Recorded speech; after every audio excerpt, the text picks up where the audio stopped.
Jah, mina olen siis Kristjan Kuusk, olen RITis arhitekt ja algselt oli plaanitud, et ma räägin riigipilve 1.0-st, mis on see praegune riigipilv ja selle parandamisest ja 1.1-st, aga järgmine sessioon on tegelikult oli mõeldud, et räägib Enrico meil, aga tuli plaanides muutus ja 2.0-st räägin ka ma siis kohe järgi sellele asjale. Ühesõnaga, aga hakkame pihta riigipilv 1.0, see, mis meil praegu on. Nii. No. Nii, toimis. Ühesõnaga, mis meil on probleemiks? Probleemiks eelkõige on see, et kogu meie stack vananeb ja meil on vaja välja vahetada nii compute'i pool, nii riist- kui tarkvara poolest. Meil on vaja välja vahetada storage ja meil on vaja välja vahetada ka võrguseadmed. Et sisuliselt meil on vaja välja vahetada kõik, sest kui me hakkame vaatama, millal riigipilv 1.0 nagu püsti pandi, siis nüüd on see aeg, kus me peame sisuliselt kõik välja vahetama. Ja esimene loogiline valik oleks see, et teeme kõigele upgrade'i. Aga me oleme nüüd seda asja üle aasta sisuliselt analüüsinud, mis meil on. Ja selgunud on selline tõsiasi, et Red Hati OpenStacki ja Red Hati CEF-i ei ole võimalik in place upgrade'ida. See on väga suur üllatus meie jaoks, me oleme Red Hatis väga pettunud selle koha pealt ja siis tuligi võtta vastu üsnagi rasked otsuseid, et mis me siis nüüd edasi teeme. Ja me oleme nüüd saanud kokku komplekti, kuidas me nüüd selle upgrade'i saame ära teha, aga reaalsuses tähendab seda ikkagi platvormi komponentide vahetust. Võrgu koha pealt on meil paigas, et meil tuleb Delli Enterprise Sonic. See on paigas ka sellepärast, et sama võrguplatvorm tuleb riigipilv 2.0-s, et me saame ühte asja kahe asja jaoks ära kasutada. Compute'i poole pealt ja ka mis puudutab pilve STN võrgukihti ja software defined storage'i kihti, me otsustasime Nutanixi kasuks. Nutanixi kasuks just eelkõige sellepärast, et kui OpenStack baseerus KVM-il oma hyperviisori poolest, siis Nutanixi AHV baseerub ka KVM-il ja me saame virtuaalmasinaid ikkagi suhteliselt lihtsalt üle viia. Me tegime hanke ja Nutanixi riistvaraplatvormiks selle võitis Dell, ehk siis meil tuli paras ports Delli serverit, kus peal me seda asja hakkame üles panema. Storage'i koha pealt kõik uued serverid on NVMe storage'iga ja kõikidel serveritel on 100-gigased võrgukaardid, nii et storage'i performance läheb kindlasti väga palju paremaks kui see, mis ta praegu oli. Et see ma arvan, et on, mis klientidele kõige rohkem nagu tunda annab. Lisaks, et üleminek saab olema VPC-de kaupa. See on see miinimumühik, millega me saame liigutada, üks VPC ja selle migreerimiseks on meil töötama välja protsessi ja meil on olemas selle jaoks siis selline komplekt või tööristakast, et ei oleks sellist lugu, et me paneme uue pilve püsti ja ütleme klientidele, et näete, uus pilv on seal, kolige sinna ümber, et ei. Et me aitame igat klienti, et see üleminek oleks võimalikult sujuv. Vahepeal on olnud juttu siin, et võib-olla VMware tuleb, ei, 1.1 plaanis VMware't ei tule, VMware tuleb 2.0-s. Et 1.1 on ikkagi olemasoleva süsteemi ja olemasoleva süsteemi parandamine niimoodi, et funktsionaalsused säilivad. Olulisi funktsionaalseid muudatusi ei ole, küll on mõningad niisugused positiivsed muudatused. Low-levelilt siis jah, meil on hyperviisori on KVM, oli KVM, läheb KVM-iks. Võrgu poole pealt STN-i kihis oli võrguks OpenStacki Neutron, nüüd tuleb Nutanixi Flow sinna selle koha peale. Storage'iga oli CEF, tuleb Nutanixi sisene AOS hyperconverged infrastructure storage. Ja storage tier'id kaovad meil ära. Jääb üks storage tier. Ja see jääb NVMe-de peale. Ehk siis kõik VM-id hakkavad jooksma kiire storage'i pealt. Et me lõpuks jõuame tänasesse päeva selle asjaga.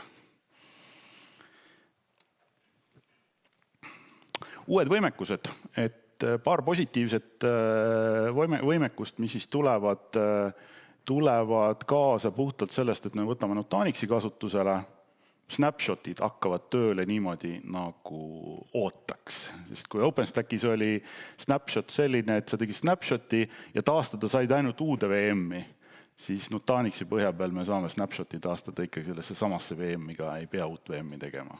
Et see saab nagu korda.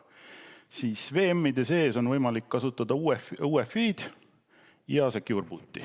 Kaasaegsetel opsüsteemidel on seda vaja. Ja võrgu poole pealt on virtuaalruuteris võimalik kasutada IPsec-i tunneleid nüüd, on võimalik teha DFTP-d ja PXE booti VM-idesse ja on võimalik teha policy routingut või siis teise nimega source space routingut ruuterist välja. Kuidas see protsess siis välja nägema hakkab? Et me paneme oma poolt siis meeskonna välja, kes seda klientidega hakkab läbi viima.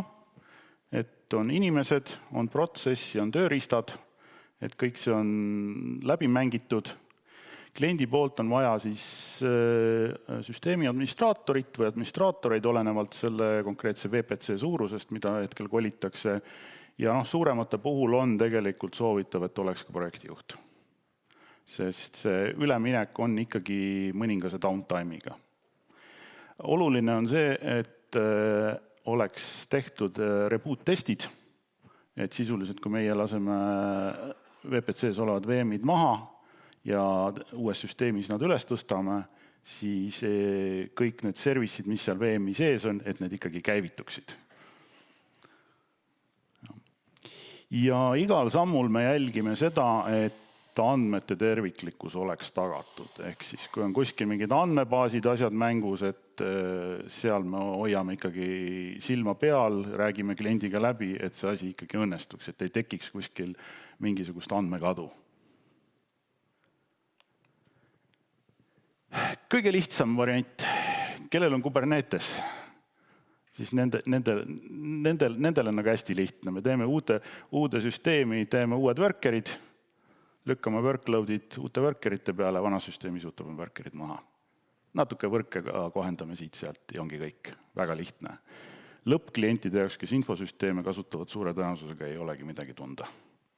Et see on, siin on see koht, kus tuleb Kubernetese plussid tulevad nagu hästi välja.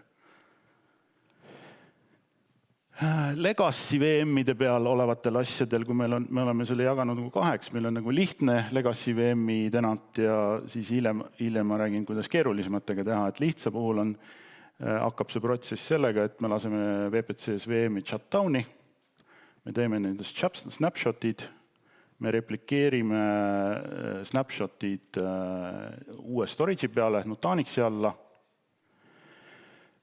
siis nende Nutanixi all olevast nii-öelda Geta storage'ist ja siis OpenStackist tulevast virtuaalmasinate metadatast me rebuildime uued VM-id, puudime need ülesse, keerame välised floating IP routingud Nutanixi poole, siis on see hetk, kus kliendi administraator saab seda valideerida ja siis on otsuse koht, kas õnnestus või ei õnnestunud.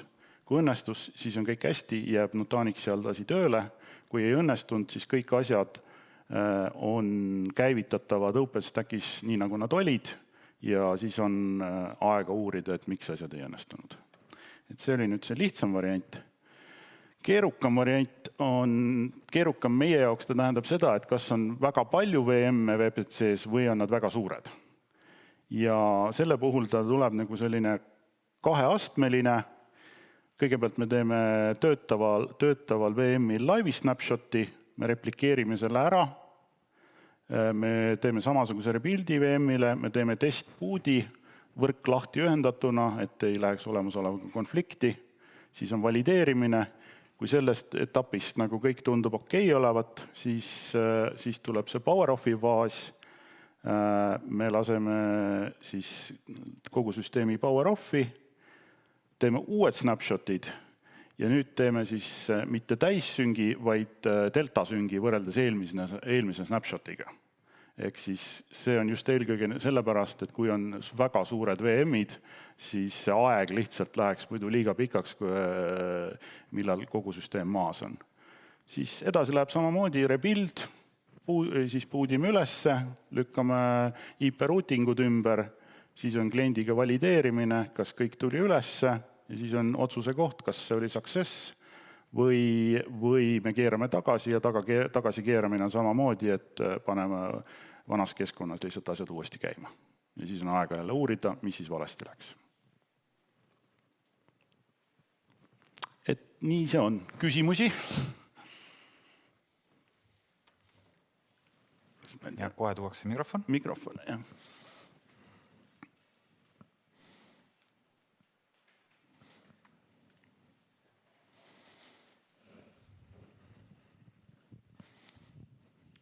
Aitäh sulle, Kristjan. Räägi, ma saan aru, et nüüd meil tuleb riigipilv 1.1 tuleb Nutanixi software define storage. Jaa. Kas on lootust, et ma saan enda Kubernetese storage'i ka sinna külge ja et ma saaksin Kubernetese keys kasutada seda head kiiret storage'it ära? Jah ja jah. Ütleme niimoodi, et kui sul olid praegusel hetkel suure tõenäosusega asjad Longhorni peal, et kui sa Longhornid lihtsalt üle tõstad, siis ta läheb ikka kiiremaks, aga ta ei ole efektiivsem. Täpselt, aga tahaks sellest Longhorni üleüldse keist lahti saada. Just, aga sellega on nüüd see, et mis on 1.1 on see, kus me parandame 1.0. Ehk siis seda laadi funktsioonid me kindlasti võtame, aga me võtame need 2.0 teemaks. Olen siis 2.0 jõutel, aitäh sulle. Taavi? Võib-olla, Kristjan, sa hakkad kohe rääkima 2.0-st. Võib-olla läks hea, kui sa niimoodi ütled ühe lausega, et mis see 1.1 siis on?